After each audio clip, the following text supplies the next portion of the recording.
നമസ്കാരം, സ്പന്ദനത്തിൻ്റെ പുതിയൊരു എപ്പിസോഡിലേക്ക് സ്വാഗതം. ഇന്ന് നമ്മൾ മുട്ടും ആംഗിൾ ഫീറ്റ് റിലേറ്റഡ് ആയിട്ടുള്ള ഇഷ്യൂസിനെ കുറിച്ചാണ് പറയുന്നത്. മുട്ട് ഒരുപാട് പേർക്ക് ഇഞ്ചുറി ഉണ്ടാകുന്ന സാധ്യതയുള്ളതാണ്. കൂടുതലും വയസ്സാവും തോറും ഇഞ്ചുറി ഉണ്ടാകാൻ സാധ്യതയുള്ള സ്ഥലമാണ് മുട്ട്. എങ്ങനെയായാലും ഒരു 60 വയസ്സൊക്കെ ഇന്ന് മിക്കുള്ളവർക്ക് മുട്ട് മാറ്റി വയ്ക്കലാണ് ഇപ്പോൾ കോമൺ ആയിട്ട് കാണുന്നത്. ഒരുപാട് പേർക്കുണ്ട്. മുട്ട് ഇഞ്ചുറി ആവാൻ കാരണം ശരിക്കും ബലമില്ലായ്മ തന്നെയാണ്.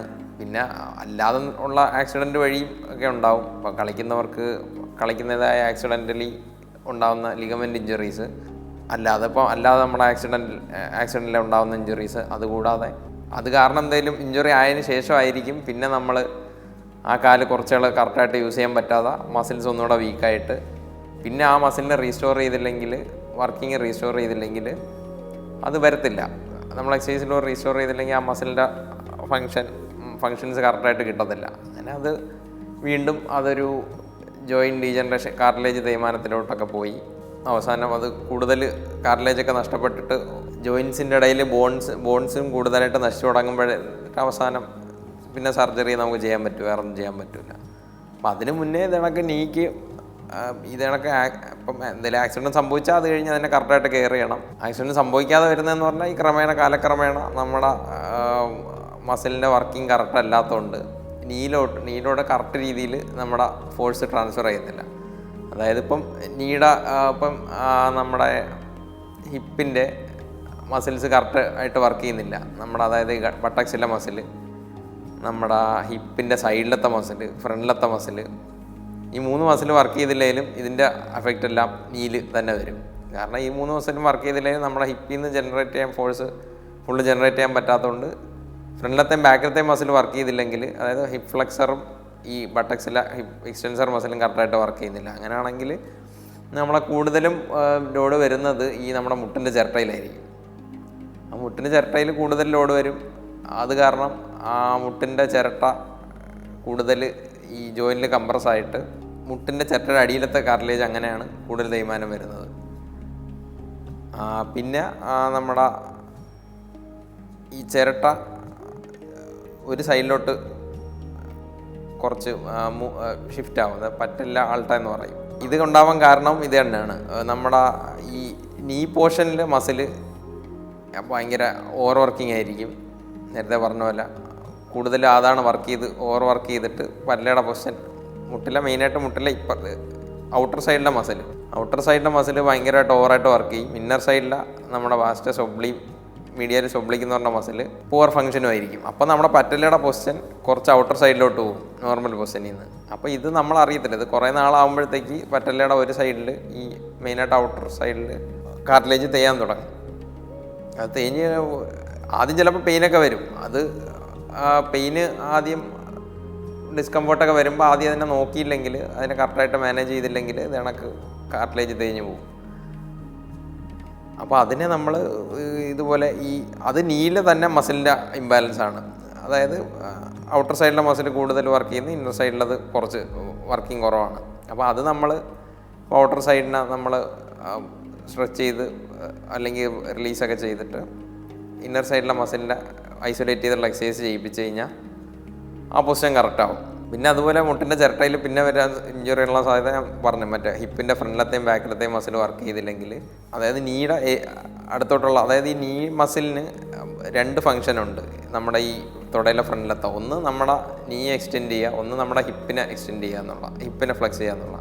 അപ്പോൾ ഈ നീ എക്സ്റ്റെൻഡ് ചെയ്യുന്ന ആ ലോവർ പോർഷൻ ആയിരിക്കും ഹാർഡായിട്ട് വർക്ക് ചെയ്യുന്നത്. അത് ഹാർഡായിട്ട് വർക്ക് ചെയ്യുമ്പോൾ നമ്മുടെ പറ്റലയിൽ കംപ്രഷൻ കൂടും. അങ്ങനെ പറ്റലയുടെ അകത്ത കാർട്ടിലേജ് കൂടുതൽ കംപ്രഷൻ വന്നിട്ട് പറ്റലയുടെ കാർട്ടിലേജ് ഡീജനറേഷൻ ആയിക്കൊണ്ടിരിക്കും. ഡീജനറേഷൻ പിന്നെ തന്നെ പെയിനും വരും.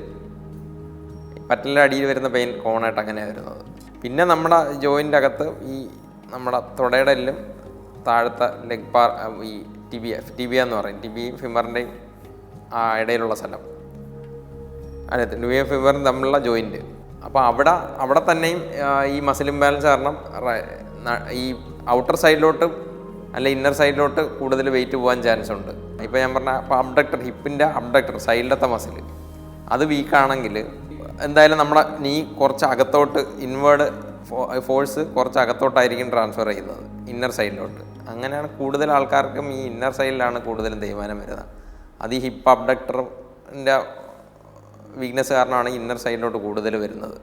അപ്പം അവിടെ നിന്നൊക്കെ പെയിൻ വന്ന് പിന്നെ അതും നമ്മൾ സ്ട്രെങ്തൻ ചെയ്തില്ല എന്നുണ്ടെങ്കിൽ ആ ഇന്നർ സൈഡിലെ കാർട്ടിലേജും പോയി നല്ല രീതിയിൽ പോകും. നമ്മുടെ മുട്ടിൻ്റെ ബാക്കിൽ ചിലപ്പോൾ ഒരു നീരും ഇതൊക്കെ വരും. അതെന്ന് പറയുന്നതും അവിടെ ഒരു ചെറിയ മസിലുണ്ട്, പൊപ്ലീറ്റസ് എന്ന് പറയുന്ന ആ മസിലിൻ്റെ ഒരു ഓവർ വർക്കിംഗ് കാരണം ആ മസിൽ ഓവർ വർക്ക് ആവുന്നതും ഇത് കണക്ക് സെയിം തന്നെയാണ്. നമ്മുടെ ചിലപ്പോൾ മസിലിൻ്റെ വീക്ക്നെസ്സോ അല്ലെ ഹിപ്പ് മസിലിൻ്റെ വീക്ക്നെസ്സോ കാരണമാണ് അത് ഓവർ വർക്ക് ചെയ്യുന്നത്. അത് കാരണം ആ ബാക്കിൽ കംപ്രഷൻ കൂടിയിട്ട് ബാക്കിൽ നമ്മുടെ മുഴച്ച് വരും, ബെക്കർ സിസ്റ്റം എന്ന് പറയും. അപ്പോൾ അതുപോലുള്ള സംഭവങ്ങൾ അങ്ങനെയാണ് വരുന്നത്. നമ്മുടെ ഫീറ്റ് കുറച്ച് അകത്തോട്ട് ആണ് മൂവ് ചെയ്യുന്ന ടെൻഡൻസി കൂടുതലെങ്കിൽ അത് ഫീറ്റ് പ്രൊണേഷൻ എന്ന് പറയും. അതായത് ഫീറ്റ് ഇങ്ങനെ വെക്കുകയാണെങ്കിൽ കുറച്ച് അകത്തോട്ടായിരിക്കും. നമ്മൾ ഒരു കാല് പൊക്കി കഴിയുമ്പോഴത്തേക്ക് നമ്മൾ ഒരു കാല് പൊക്കി നമ്മൾ അനലൈസ് ചെയ്യും, സിംഗിൾ ലെഗിൽ നിന്ന് അനലൈസ് ചെയ്യുമ്പോൾ മനസ്സിലാവും ഒരു കാല് അകത്തോട്ട് കൂടുതൽ ചരിയാൻ ടെൻഡൻസി. അതെന്ന് പറയുന്നതും നമ്മുടെ ഫീറ്റ് പ്രൊണേറ്റ് ആവാൻ, അതായത് അകത്തോട്ട് ചരിയാനാണ് കൂടുതൽ ടെൻഡൻസി. അത് കാരണം നമ്മുടെ ഫീറ്റിൻ്റെ മസിലിൻ്റെ ഇംബാലൻസ് കാരണം, അതായത് നമ്മുടെ ഫീറ്റിൻ്റെ ഔട്ടർ സൈഡിൽ, അതായത് പ്രൊണേറ്റ് ചെയ്യുന്ന മസിൽ ഓവർ വർക്ക് ചെയ്യുന്നത്. കാരണം നേരത്തെ കണക്ക് മറ്റേ ഹിപ്പ് മസിൽ, ഈ ഹിപ്പ് അബ്ഡക്ടർ വീക്ക് ആയതുകൊണ്ടാണ് അതും ചാൻസ് ഉള്ളത്. ഹിപ്പ് അബ്ഡക്ടറോ അല്ലെങ്കിൽ ഈ ആംഗിളിൻ്റെ സുപ്പൈനേറ്റർ എന്ന് പറയും, തിരിച്ച് ചെയ്യുന്ന മസിലിൻ്റെ ഒക്കെ വീക്ക്നെസ് കാരണമായിരിക്കും അത് കൂടുതൽ അകത്തോട്ട് പ്രൊണേറ്റ് ചെയ്യുന്നത്. അതും ഇത് കണക്കാണ് നീയുടെ ഇന്നർ സൈഡിൽ കൂടുതൽ സ്ട്രെസ് ഉണ്ടാക്കി അത് കാർട്ടിലേജ് ഡാമേജും അവിടുത്തെ ലിഗമെൻറ്റ് ഡാമേജും ഒക്കെ ഉണ്ടാക്കാം. പിന്നെ ഉള്ളത് നമ്മുടെ ആംഗിൾ മൊബിലിറ്റി, അതായത് നമ്മുടെ പാദത്തിൻ്റെ മൊബിലിറ്റി. പാദം ഫുള്ള് മേലോട്ടും താഴോട്ടും ഉള്ള മൊബിലിറ്റി കുറവാണെങ്കിൽ, ഫുള്ള് പോകുന്നില്ല എന്നുണ്ടെങ്കിൽ അത് നമ്മുടെ മുട്ടിന് അത് കുറച്ചുകൂടെ ഓടുന്നവർക്കും ഒക്കെയാണ് ചാൻസ് കൂടുതൽ. അതായത് മൊബിലിറ്റി കുറവായതുകൊണ്ട് കൂടുതലും ഈ ACL ലിഗമെൻസിനൊക്കെ കൂടുതൽ സ്ട്രെസ് ഉണ്ടാക്കും. അത് കാരണം ഈ ACL ലിഗമെൻറ്റ് പൊട്ടിപ്പോകാനൊക്കെ ചാൻസ് ഉണ്ട്. അപ്പോൾ അത് ആംഗിൾ മൊബിലിറ്റി അത് അതായത് നമ്മൾ മറ്റേ കുത്തിയിരിക്കുമല്ലോ ഡീപ്പ് സ്കോട്ട് കറക്റ്റായിട്ട് ഇരിക്കാൻ പറ്റാത്തവർക്ക് കൂടുതലും ഈ ആംഗിൾ മൊബിലിറ്റി കുറവായിരിക്കും. അപ്പോൾ ഈ ആംഗിൾ മൊബിലിറ്റി റീസ്റ്റോർ ചെയ്ത് കഴിഞ്ഞാൽ അത്രയും നല്ലതാണ്. അതുപോലുള്ള വലിയ ACL ലിഗമെൻറ്റ് ടിയർ പോലുള്ളതൊന്നും പ്രിവെൻറ്റ് ചെയ്യാൻ പറ്റും. അത് പിന്നെ മസിൽ സ്ട്രെങ്തും വേണം. മസിൽ സ്ട്രെങ്ത് ഇല്ലെങ്കിലും ഈ ലിഗമെൻസിന് കൂടുതൽ ലോഡ് വന്നിട്ട് ഇഞ്ചറി ആവും. പിന്നെ ഇതെല്ലാം ശ്രദ്ധിച്ചാലും പിന്നെ എന്തെങ്കിലും ആക്സിഡൻറ്റോ ഇങ്ങനെയൊക്കെ സംഭവിച്ചു കഴിഞ്ഞാൽ മുട്ടിന്, കാരണം ആദ്യം പോയി മുട്ടായിരിക്കും പോയി ഇടിക്കുന്നത്. അപ്പോൾ അതൊന്നും നമുക്കൊന്നും ചെയ്യാൻ പറ്റില്ല. അതിന് ശേഷമുള്ള കെയർ പ്രോപ്പറായിട്ട് ചെയ്ത് കഴിഞ്ഞാൽ ഭാവിയിൽ പിന്നെ ബാക്കി തേയ്മാനമൊന്നും വരാതിരിക്കും. പിന്നെ നീയുടെ ഔട്ടർ സൈഡിൽ വരുന്ന പെയിൻ അതും കൂടുതലും നമ്മുടെ IT ബാൻഡ് എന്ന് പറഞ്ഞൊരു ബാൻഡുണ്ട് സൈഡിൽ കൂടെ നീട. അപ്പോൾ അത് ഓവർ വർക്ക് ചെയ്യാനും കാരണം ഹിപ്പ് മസിലിൻ്റെ വീക്ക്നെസ് ആയിരിക്കും. ഹിപ്പ് അബ്ഡക്ടറും എക്സ്റ്റൻസറും ഒക്കെ വീക്കായിരിക്കാം. അത് കാരണം ഈ ഔട്ടർ സൈഡിൽ വരുന്ന പെയിനും അവനാണ് ചാൻസ്. പിന്നെ അവിടെ ഒരു ചെറിയ ജോയിൻ്റ് ഉണ്ട്, ടിബിയോ ഫിബുലാർ ജോയിൻ്റ് എന്ന് പറഞ്ഞാൽ. ആ ജോയിൻ്റ് എന്തെങ്കിലും സ്പ്രെയിൻ വന്നാലോ അല്ലെങ്കിൽ എന്തെങ്കിലും സ്ട്രെസ് ഫ്രാക്ചർ വന്നാലോ അവിടെയും പെയിൻ വരും. അതും നമുക്ക് നീയുടെ അടുത്തായിട്ടാണ് തോന്നുന്നത്. അപ്പം അത് നീ പെയിൻ തന്നെയാണ്. അപ്പം ഇത് ഏതൊക്കെയാണെന്ന് കറക്റ്റായിട്ട് അസസ് ചെയ്ത് എവിടെയാണ് പ്രശ്നമെന്ന് കണ്ടിട്ട്, ഇപ്പോൾ ഈ മെനിസ്കൽ ടിയറും ഉണ്ടാവും, അതും വരുന്നുണ്ട്. അതും ഞാൻ പറഞ്ഞത് ഈ ശരിക്കും ഒരു പ്രോപ്പർ മെക്കാനിസം, ഈ മസിലിൻ്റെ ഫങ്ഷൻ കറക്റ്റ് അല്ലാത്തതുകൊണ്ടും കൂടെയാണ് അത് വരുന്നത്. പിന്നെ ഓൾറെഡി അറിയാം ആക്സിഡൻറ്റും മറ്റേ കളിക്കുന്ന കൊളിഷൻ കാരണമൊക്കെ ഉണ്ടാവും. ഇത് കാരണമാണ്. അത് കൂടാതെ ഉണ്ടാകുന്ന പെയിനെല്ലാം കാരണം ഇതാണ്. അപ്പോൾ അതിന് നമ്മൾ ഇത് കറക്റ്റ് പ്രോപ്പറായിട്ട് അസസ് ചെയ്ത്, ഇപ്പം നീല് കൂടുതൽ ലോഡ് വരാം, പിന്നെ കോർ മസിൽ വീക്ക്നെസ് ആണെങ്കിലും വരാം, നീല് കൂടുതൽ ലോഡ് വരാം. അപ്പോൾ നമ്മളിതൊക്കെ അസസ് ചെയ്തിട്ട് എന്താണോ ആ ഒരു കറക്റ്റ് ചെയ്യാനുള്ളത് അത് കറക്റ്റ് ചെയ്യുക.